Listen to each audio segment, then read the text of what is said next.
नमस्कार। श्रद्धा astro podcast में आप सबका स्वागत है। बृहद पराशर होरा शास्त्र में आज हम पढ़ेंगे ग्रहों के 7 तत्व, ग्रहों के निवास स्थान, ग्रहों के काल। तो अस्थि को सूर्य के साथ, रक्त को चंद्र के साथ, मज्जा या बोन मैरो को मंगल के साथ, त्वचा बुध के साथ, वसा या फैट बृहस्पति के साथ, वीर्य शुक्र के साथ और स्नायु शनि के साथ जोड़कर देखा जाता है। इसमें हम नसें, नाड़ियाँ, उस प्रकार का पार्ट शामिल करते हैं। और अगर आप कोई कुंडली विवेचना कर रहे हैं तो मान लीजिए जन्म कुंडली में सूर्य कमजोर है, तो जातक अस्थि संबंधित विकार, अस्थि भंजन यानी हड्डी का टूटना और दूसरी अस्थि विकृतियों का शिकार हो सकता है। यदि चंद्र की स्थिति कुंडली में अच्छी ना हो तो जातक रक्त विकार, विटामिन बी कॉम्प्लेक्स, इस प्रकार की कमी का शिकार हो सकता है। दूसरे ग्रहों की शुभाशुभ स्थिति से उनसे संबंधित तत्वों के विषय में ज्ञान प्राप्त किया जा सकता है। हालांकि तत्वों के अन्य पहलुओं को भी दृष्टिगत रखना आवश्यक है।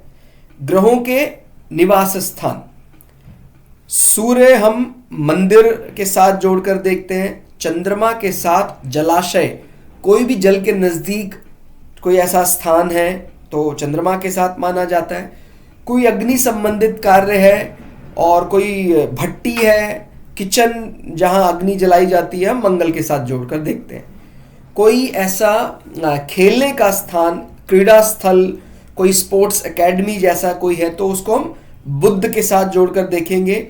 और कोई रखने का स्थान जहां कोष रखा जाता है और कुछ जो बहुमूल्य चीजें हैं उनका संग्रह रखा जाता है, बृहस्पति गुरु के साथ। शयन कक्ष, ठीक हो गया, इसमें लग्जरी भी है और इसमें कहीं ना कहीं रोमांस भी आता है। तो शयन कक्ष सुंदर इस प्रकार के जो भवन है शयन के लिए बनाए हैं वो शुक्र के साथ। और कोई इस प्रकार का ऊसर, खुला स्थान जहां हम साफ सफाई का इतना ध्यान नहीं रख पाते हैं, वो शनि के साथ मिलाकर देखा जाता है। तो अपना अपना इस प्रकार हम विधान है। पूजा के सभी स्थल जैसे मंदिर, मस्जिद और चर्च, इस प्रकार के जो भी धार्मिक स्थल आते हैं वो हम कहीं ना कहीं सूर्य संबंध देखते हैं। यहां तक कि घर का पूजा स्थान जहां नियमित पूजा होती है वह भी सूर्य द्वारा शासित होता है। चंद्र जलीय स्थानों जैसे स्नान गृह, टंकी, कुआं, तालाब, नदी, समुद्र आदि का शासक है। मंगल अग्नि स्थानों जैसे रसोई घर, भट्टी तथा वैसे स्थान जहां हमेशा अग्नि का प्रयोग होता है माना जाता है। बुध क्रीड़ा स्थलों, वैसे स्थान का शासक है जहां मनोरंजन गतिविधियां आयोजित की जाती है। कोई ऐसा बैडमिंटन कोर्ट, इस प्रकार की चीजें, वो भी हम बुध के साथ जोड़कर देखते हैं। गुरु धन का स्वामी है या स्वर्ण का स्वामी भी कहा जाता है। अतः वैसे सभी स्थान जहां धन रखा जाता हो अथवा धन का विनिमय होता हो जैसे बैंक, कोषागार आदि, गुरु के साथ शासित होते हैं। शुक्र काम सुख का शासक है तथा उसके स्थानों को हम कहीं ना कहीं रति क्रिया के साथ भी जोड़कर देखते हैं। तो शयन कक्ष, वैश्यालय, अन्य स्थान जहां पुरुष स्त्री का यौनाचार होता हो वो माना जाता है। और कोई ऐसा ऊसर और कोई ऐसा जहां कूड़ा वगैरह जमा होता है, डिस्पोज किए जाते हैं, कोई ऐसे स्थान, कोई फर्मेंटेशन प्रोसेस है, ये सब चीज़ों को हम कहीं ना कहीं शनि के साथ जोड़कर देखते हैं। और आजकल के जितने आधुनिक कुछ ऐसे रिसर्च हैं जिसको हम इन जगह शामिल नहीं कर पा रहे हैं, उनको फिर हम कहीं ना कहीं राहु और केतु में स्थान देते हैं। हालांकि मुख्य ग्रंथ बृहद पराशर होरा शास्त्र में राहु केतु के स्थान का वर्णन नहीं मिलता है। ठीक हो गया।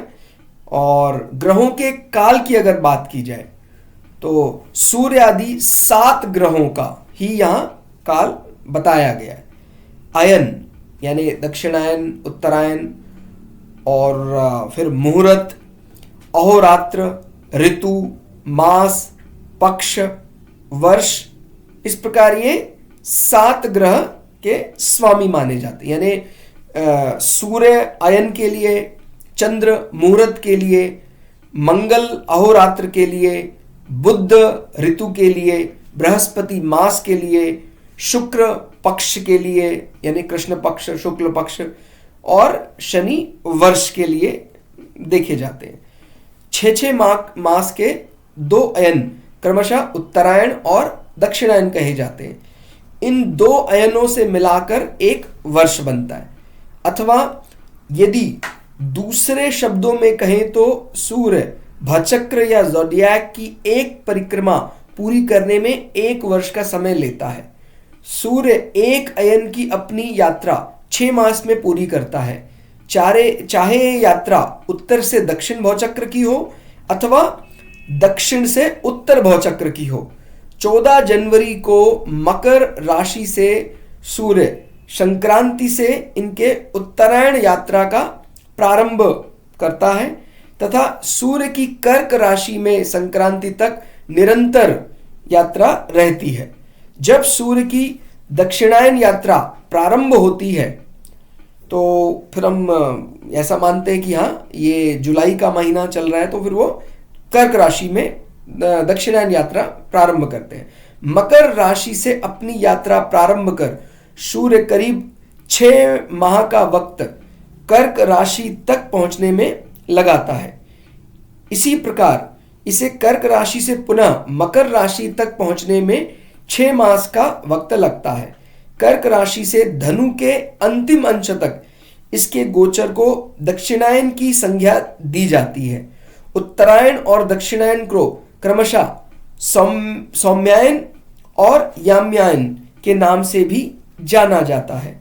सौम्यायन देवताओं को समर्पित है जबकि याम्यायन राक्षसों का काल है।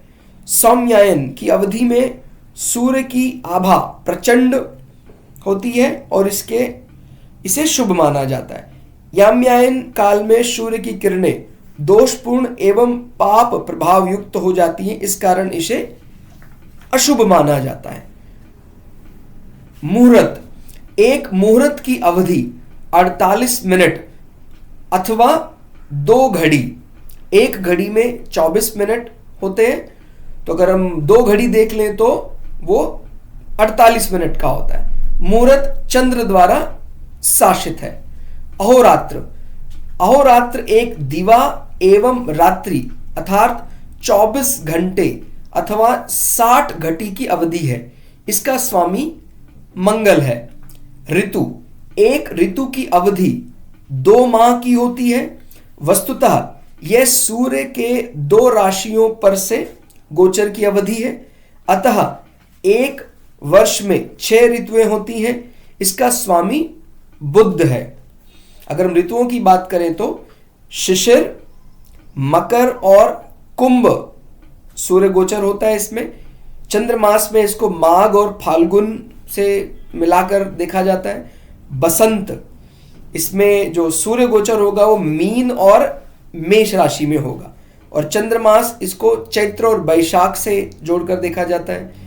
ग्रीष्म ऋतु में जो सूर्य गोचर होगा वो वृष और मिथुन में राशि में होगा और चंद्रमास ज्येष्ठ और आषाढ़ माना जाता है ग्रीष्म ऋतु। और वर्षा ऋतु जो मानी जाती है कर्क एवं सिंह राशि में सूर्य का गोचर होता है और श्रावण एवं भाद्रपद चंद्रमास माने जाते हैं। शरद ऋतु सूर्य गोचर की बात करें तो कन्या और तुला में होता है और चंद्रमास की बात करें तो आश्विन और कार्तिक मास। हेमंत ऋतु सूर्य गोचर वृश्चिक और धनु में, चंद्रमास मार्गशीर्ष एवं पौष। तो उसके बाद बात करते हैं मास, यानी जिसको हम इंग्लिश में मंथ कहते हैं। एक सूर्योदय काल से दूसरे सूर्योदय काल की अवधि को एक सावन दिवस कहा जाता है। 30 दिन माने 30 सावन दिवस मिलाकर एक मास बनता है। इसका स्वामी गुरु है। फिर बात की जाती है पक्ष। एक मास में 2 पक्ष हैं, या दूसरे शब्दों में कहें तो 2 पक्ष मिलकर एक सावन मास बनता है। चंद्र भवचक्र की परिभ्रमण एक मास में पूरा करता है, या दूसरे शब्दों में चंद्र सभी 27 नक्षत्रों पर अपना गोचर एक चंद्रमास में पूरा करता है। एक चंद्रमास में 2 पक्ष शुक्ल पक्ष एवं कृष्ण पक्ष होते हैं। शुक्ल पक्ष प्रतिपदा से पूर्णिमा तक की अवधि को शुक्ल पक्ष तथा कृष्ण पक्ष प्रतिपदा से अमावस्या तक की अवधि को कृष्ण पक्ष कहा जाता है। पक्ष का स्वामी हम शुक्र को मानते हैं। तो जब भी कभी इस प्रकार हम प्रश्न कुंडली देख रहे हैं, कोई ऐसा प्रश्न निकाल रहे हैं जिसका संबंध कुछ ऐसा शुक्र के साथ आ रहा है, और हम कोई ऐसा अवधि संबंध निकालना चाहते हैं कि भाई ये कार्य कितने समय में हो सकता है, तो हम कह सकते हैं कि भाई ये कृष्ण पक्ष समाप्त होते ही आपका कार्य बन सकता है, क्योंकि संबंधित ग्रह शुक्र आ रहे हैं। फिर बात करते हैं वर्ष। एक वर्ष 12 सावन मास के बराबर होता है। वर्ष का स्वामी शनि है। संभवतः ग्रहों के इन समयावधि का उपयोग प्रश्न शास्त्र में किसी घटना के घटित होने की अनुमानित अवधि की गणना करने के लिए किया जाता है। जैसे अभी हमने बताया कि कोई ऐसा प्रश्न हम निकाल रहे हैं, उसका अगर शनि संबंध आ गया तो हम कह सकते हैं कि भाई इसमें अभी वर्ष लग जाएगा। चंद्रमा संबंध आ गया तो हम कहेंगे हाँ ये तो आजकल में ही हो जाएगा। तो वो अवधि इस प्रकार से जानी जाती है, तो जिसमें कि दूसरे अन्य मापदंड भी देखे जाते हैं। तो बृहद पराशर होरा शास्त्र के श्लोक अर्थ में फिलहाल इतना ही। नमस्कार।